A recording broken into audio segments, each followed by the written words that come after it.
They cost nothing to play, but I got something to say. Time for nanDEMOnai. For this nanDEMOnai, we're checking out the demo for Versus the Lost Ones. As you can see, this is a text adventure, so you could probably just put me on in the background, curl up, and enjoy story time. This one gives you the first 3 chapters of the game for free, and we're probably only going to do one. The full version is only $4. That's not bad if this turns out to be good. And anyway, let's get right into it. I'll read the intro and we'll do a chapter and call it there. Versus the Lost Ones by Zachary Sergey. Steal alien powers and absorb their memories. Can you outlast your opponents to escape from planet Versus? Versus the Lost Ones is a thrilling 123,000-word interactive novel by Zachary Sergey, author of best-selling Heroes Rise trilogy. Your choices control the story. It's entirely text-based, without graphics or sound effects, and fueled by the vast, unstoppable power of your imagination. Woo! Become an interstellar warrior, gifted with the power to ransack the thoughts and abilities of others. Transported to an unfamiliar world beyond your wildest dreams, you must invade the minds of your fellow captives to survive. That's creepy. Seduce Lady Venoma, self-proclaimed goddess, or clash with Empress Vacus, a tusked monster and sworn enemy of your homeworld. Triumph in gladiatorial combat or in the deadly politics of Planet Versus. Absorb the right talents, and you just might save the galaxy. Fight for humans or androids in a mortally ambiguous civil war. Play as male, female, transgender, intersex, or a non-categorizable gender identity. Well, that's nice. Subvert the corrupt elite court, or join them to suppress rebellion. There's an extra E on court because it's that fancy. Romance aliens, crossbreeds, and intergalactic royalty, or go it alone. The choice is yours. Dive into a sci-fi hybrid of space operas, futuristic dystopias, fantasy epics, or political chess. Cool. Alright. So, Versus the Lost Ones. Next. Prologue, reflection. Priska needs you, like she needs all of us. That is a quote attributed to General Tomil. I don't know who any of these people are. There would be something beautiful about this place if it wasn't so haunted. It's them. The silverized statues, fluid and pulsing in their stillness, stretching across the garden hills in tidy rows. There are hundreds of them, each representing a life lost in this strange foreign planet. Planet Versus. You haven't decided whether being called here is a blessing or a curse, but then you've only been here a few days. Up until now, it's been nothing but shock and awe, wonder and adventure. Take your present company, for example. You stand beside a devastated android and a coding witch on a war-torn commander, an avian air prince and his towering slave, a racing weaponess, and an alien deity. Where you're from, this wouldn't be near the realm of possibility, but here on Planet Versus, any limits on the impossible have been cracked wide open. In a way, it's everything you've ever dreamed of for your once sheltered life. It's also more terrifying than you could have imagined. After all, you stand here at the funeral of someone you've just met, someone whose death you had a direct hand in sentencing. You stand underneath the memorial statue, knowing that before your time here is through, you're likely to see many more statues populate these hills. That is, if your own doesn't take shape first. That's when the cold reality grips you. You do not want to die here. So what are you going to do to make sure you survive Planet Versus? 3 days and 2 worlds ago. Today is supposed to be a different day, a special day, but so far it's looking like all the others. You sit in the same seat, in the same combat transplane, staring out of the same window in the same set of scenes. You know you're supposed to be nervous because today's battle is more important than any you've faced before. That's the thing. All you've ever faced is battle. When all you've ever wanted is something more. Though as usual, all you get is more of the same. Like now, looking out the window at the Priscan capital blurring by, you know that you've explored every crack and cobblestone that makes up the city, just as you've explored every cave and corner that makes up Planet Priska. You see the familiar anti-blot warning posters, the ads for shared data plans, the banners bearing the Danthic reflection, and wish that for once you'd see something you didn't expect to see. So you try to pull yourself somewhere else, the same way you do every day. So, we've got, you can imagine you're on a planet made of fire, behind a waterfall, in an endless city, back in a galactic council chair, or jumping out a bedroom window. I like the waterfall. You touch a red crystal and feel its energy pour through you, lighting your nerves with power and anger. Then you touch a blue crystal and feel cool satisfaction flow. Grounded green, bright, happy yellow, dark, black despair. This is perhaps your most cherished memory, and you remember it vividly, even though it isn't truly yours. You absorbed it years ago from a stranded pilot who accidentally crash-landed in your backyard. You were just a child then, luckily, so the authorities didn't even suspect you had absorbed the memory. Though the fact that you did, and that you've kept it a secret all these years, breaks two of Priska's most sacred laws. Ooh. You're pulled from this blasphemous thought as your sister Hilo, his is your name from the seat next to you. I guess this is where we pick a name. Caprica? Come on, that's way obvious nod. Like Hill Saint. Or you can type your own in if you want. Ignoring Hilo's punch to your thigh. Oh, I'm sorry. Hill Saint, show some respect. Ignoring Hilo's punch to your thigh, you turn your attention back inside the transplane where it probably should remain. Mother's giving one of her speeches, and you know that troops from all over Priska would kill to hear a rallying cry from her, today of all days. You just don't imagine that Mother will say anything much different from the dozens of speeches you've heard before. I don't have to remind you how important these battles is, Mother continues, one hand resting on a holstered grav gun at her side. That special edition grav gun is like Mother's security blanket, or better yet, a kind of permanent extremity. You can't remember a time you've ever seen her without it laid against her hip, coursing with power and command. I remind you, nonetheless, today the future of our planet depends on us. Mother pauses, lapsing into one of her signature dramatic breaks. You watch as the troops sit a little straighter in their transplant seats. When Mother speaks, people listen. After all, she is the greatest Priscan general who ever lived.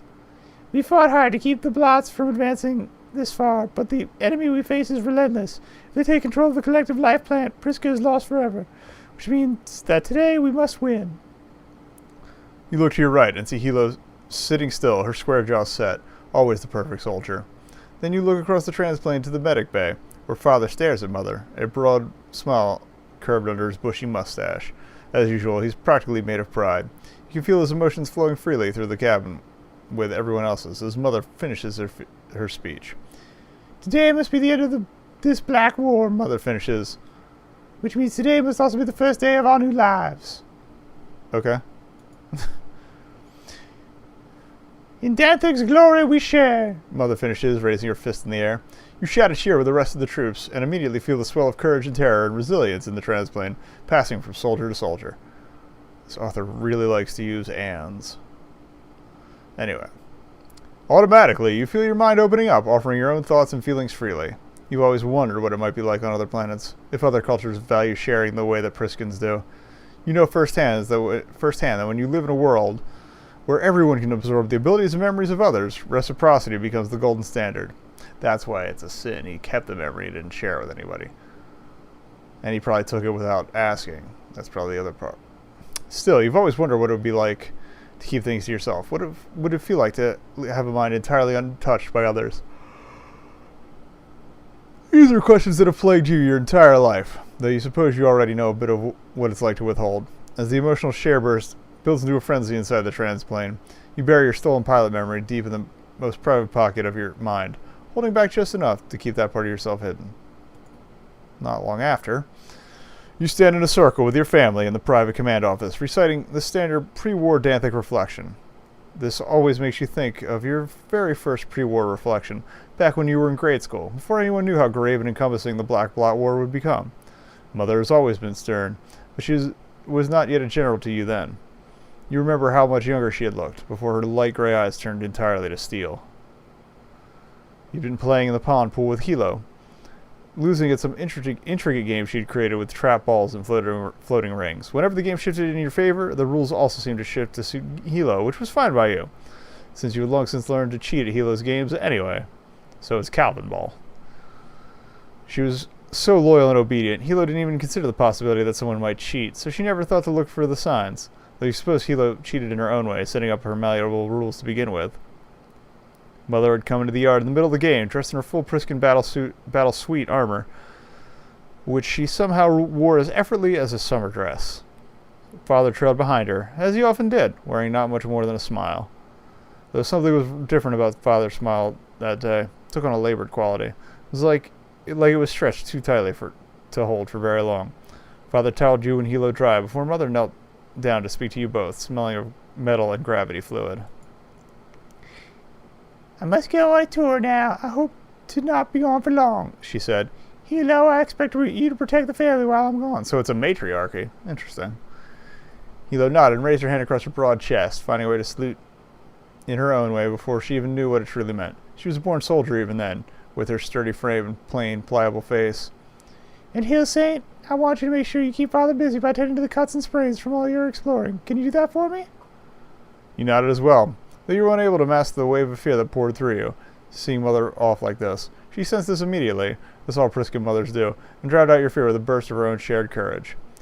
It's high time I taught you both the pre-war reflection, she said then, taking your hands into her own.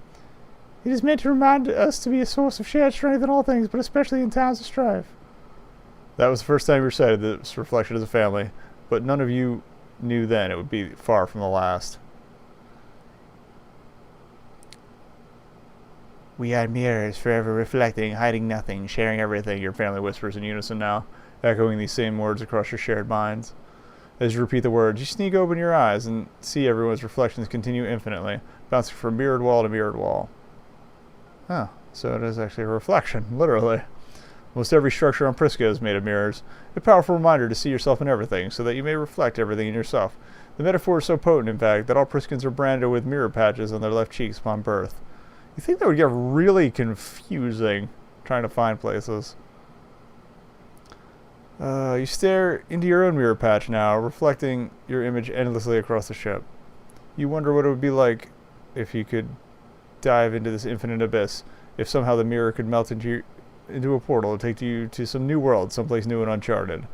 Though really, you'd even settle for a different life here on Prisca. You could be a doctor, you could be an artist, be a galactic explorer. He's already been exploring, so we'll go with that. Mother and Father have always done their best to quench your constant thirst for exploration, taking trips across Prisca's diverse terrain as often as possible. Still, time has always been too short for you to truly engage in anything but war, which is why this portal fantasy is one you play on repeat. Unfortunately, even were it not for the war, you fear your dreams of exploration would remain unfulfilled, for no one has been allowed on or off Prisca for generations. It's been centuries since the Priscan elders decided it was imperative to protect the collective consciousness from any and all culturally impure alien knowledge. Space racist! Whatever else you may believe, you've always found it difficult to understand the point of having the ability to share everything, when everyone is the same and there's nothing new to learn. Prisca's impure black market tries its best to keep you supplied with galactic textbooks and foreign holozines, exotic fiction, and alien scripture. But you know the truth. There's an entire galaxy beyond Prisca filled with bold and exciting planets, brimming with strange and wonderful cultures, and you hardly know anything about them. With this in mind, do you still consider yourself a good Priscan? Yes, in every other regard. You're open. Believe in openness, but not the purity laws. You believe the Priscans are meant to absorb and share everything they possibly can to serve as human conduits of knowledge and culture. You also believe that there should be no limitations on the sacred exchange. This is a belief you might have devoted your life to promoting, had it not been for this endless war. In Danthic's mighty name, we hold ourselves up at Herstead, awaiting the glorious return. So, gender-neutral pronouns. Neat. Pulling your mind back from its usual wandering, as you close your eyes again, you try to focus on repeating the reflection, on opening your mind to the desires of your family. Right now, you all have the same desire, to win this war, which is so expected. Focusing harder, you push your powers to peek beyond this desire, looking to find the more personal projections. It's considered impolite to dig further beyond what is offered by another Priscan, but you've gotten good at browsing surreptitiously through the minds of loved ones. Within moments, you can feel how Mother wants to win the war for world peace, to save the lives of the troops under her care. The desire feels sharp, made entirely of edges. Father wants to win so your family can be safe and finally live a normal life, a feeling of ceaseless smoothness and roundness. Hilo wants to win the war. Actually, it doesn't feel like a want so much as a need. You're not sure what Hilo would do if the war ended, since the life in combat is all she's ever dreamed of. Still, she needs to win for the glory of victory. It's a feeling so bold and loud, it almost drowns out everything else. Myriad matron, Hill Saint, Mother says as the reflection comes to a close. I know we're meant to share and all, but how many times must I tell you that it's poor manners to pry during reflection? You feel your ears start to burn. You thought you would slip through everyone else's desires undetected. Usually, you're good at doing so, but something about your nerves today must be making you sloppy. You look at your mother's stern, unadored face as you try to think of another explanation for your behavior. Don't mind, Mother, Father says. You know how she gets before a big battle. Father kisses Mother, and as usual, he has a calming effect on her. She even tries to smile, but that's never been her strong suit. You've all faced battle together before, but never one this big, or this important. May I please have a moment alone with Hellsaint? Mother says. Father and Hilo don't seem pleased by this, but they are used to doing what Mother says without question. Once they have exited, Mother turns to you, her usually stern face set ablaze with worry. Hellsaint, I've always known you to be the most willful and curious nature in all of Prisca. Mother sighs. Your matron knows that this war has been hard on all of us, but I have no doubt... I think I changed voices on her, and I'm sorry. It has been hardest on you. I know there are 100 ways you'd rather be living your life. So trust me when I say that... There it is. I fight this war for your freedom as hard as I fight for anything else. You feel the urgency... Yeah. You feel the urgency behind Mother's words as you listen, forcefully merging with your own. Still, as much as you appreciate them, you know these are not the words Mother has called on you to deliver. Despite all this, there's still something I must ask of you. I have thought of this matter a great while, and I have long since made up my mind. But there's not yet been a time. I thought you needed to know. I fear that time has now come. For there's never been a battle more vital than the one we face today, or more dangerous. As Mother pauses to clear her throat, you feel something from her you've never ever felt before. Fear. There's a chance today, more than any other day, that I may fall. Mother says the words, and she grimaces from the force of your own projected rejection, but she pushes through, determined as always. If that were to happen, all eyes would certainly fall on Hilo to inherit my command position, in Priscan tradition. While Hilo is the fiercest soldier I have ever known, and I love her with all of my heart, she's meant to carry out orders, not command them. The words land with a slap across your mind, but Mother's face remains even. How could she say that about Hilo? You've never met anyone more suited for war or leadership than your older sister. I can already feel that it will take you some time to understand, and that comes as no surprise, Mother carries on. However, someday you will indeed understand. I will fight today with all that I have to keep the worst from happening, but if I should fall, I must ask you one dying wish. Oh, really? If I am to fall, you must promise to inherit the command of the Priscan army and win this black war in my stead. Ouch. You hear these words and are truly baffled by them. You're not sure what stings most, the idea of Mother dying or the fact that she's asked you to inherit the position Hilo covets most in the world. A position you'd much rather do without. After all, a soldier's duty always eventually ends, but a general's responsibility lasts for life. Despite your shock, Mother's steely eyes still demand a response. How can you even begin to answer such an impossible request? I don't know. Accept your request. Don't have a choice in this, do I? I've never had a choice. There it is. Okay. Oh, there's an achievement for it. Mother reacted positively, apparently. You may be right, Mother sighs, frowning. Still, if we want our world and our choice back, it seems we have to earn it. If Prisca is to survive where I should not, you must prepare for this role. Why me, you ask? Feeling quite incapable of considering anything else at this moment. You're a good soldier in a fight, that much is true. But you're nowhere near as good as Hilo. She lives for this service, and as the eldest, the army is hers to inherit. Even knowing that your mother has uttered these words would break Hilo's heart. How will you ever manage to hide this from her when you see her in a few moments? As I said, my child, something you will understand, Mother sighs. I know you feel your purpose lies beyond Prisca, but that you are somehow trapped here. However, you must hear me when I say this. Prisca needs you, like she needs all of us. After this, Mother pulls you into as much of a hug as your battle-sweet armors will allow. Mother's not one for hugs, so you know this means her final word on the subject has been spoken. Still, how can Mother place the weight of a whole world on your shoulders like this? Then it occurs to you that she's been carrying this weight most of her life. As you hug Mother tightly, you try to quiet your raging mind. You just hope, for every reason that you can think of, this hug with Mother won't be your last. Too soon after sounds bad. It's deafening, the silence that comes before war. It's something that you've heard your entire life, full of restlessness and anticipation, fear and adrenaline. The silence never lasts for long, though, a fact that is proven as you free fall from the transplane with your squadron. As the ground rushes up towards you, you can see the blackness creeping over the horizon, the withering tide of the blots. This is what they do. They surge forward, propelled by their mindless imperative, consuming all life in their path, churning out the tar lakes and scorched earth they need to thrive. The plots have already succeeded in converting a sixth of Prisca's terrain. But today, their rotting march must end. Otherwise, they will blot out your entire world. This feels like a good cliffhanger to leave it at.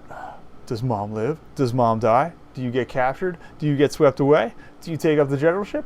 Who knows? This is interesting. It's pretty well written. I don't know. The implication, like the use of the word human at a couple points makes me wonder if these are aliens or if they're human colonists that have changed their society over the centuries. I don't know. It's interesting. But yeah, that's Versus the Lost Ones.